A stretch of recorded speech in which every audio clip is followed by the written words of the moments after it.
Okay, I found an interesting article on the NBN website on their newsroom page, which is about electric vehicles keeping homes online through emergencies. It was posted on the 29th of June 2026.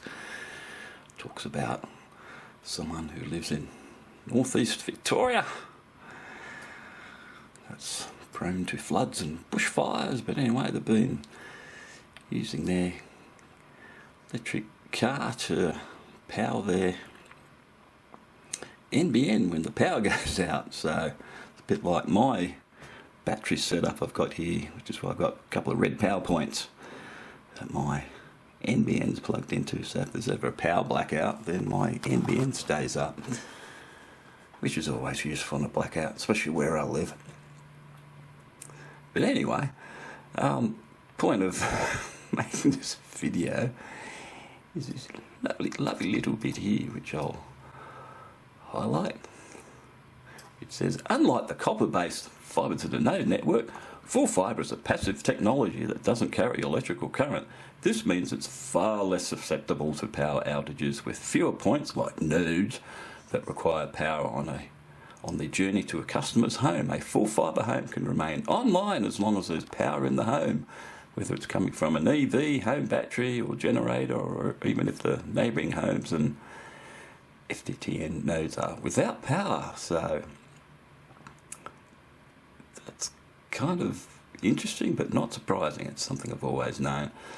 The trouble with HSC too is it doesn't matter even if you've got power at home.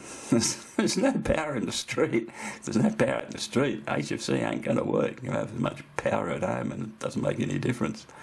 Fibre to the curb may or may not work because it's reverse powered to the GPU out in the street. And fibre to the node can technically work in a power blackout if there's batteries in the node itself or in the node cabinet out in the street, but those batteries don't last forever. So, and of course always has to be a battery backup or generator or whatever in exchange. But at the end of the day, it's fibre to the premise that's more likely to work for an extended period of time at least during a power blackout. So yeah, it's an interesting little article. It's more kind of focused, I think, on, for some reason, on EVs. But anyway, but another little interesting thing, and I'll get to it in a second, which is fibre to the premises is now the dominant technology on the NBN fixed line network, connecting around 3.19 million homes and businesses, and is approximately 6 times more reliable than fibre to the node and fibre to the curb combined. Geez, what a shock that is. And then it actually goes into an example which I've actually gone through before, which is full fibre's resilience compared to copper-based connections was very clear during the recent floods in Townsville and Ingham, and then it says Townsville, which is largely full fibre, only had 268 services offline for an average of 1.3 hours, while Ingham and areas outside Townsville, which is mostly connected by fibre to the node, saw 4,900 services offline for an average of 57 hours. It's over 2 days.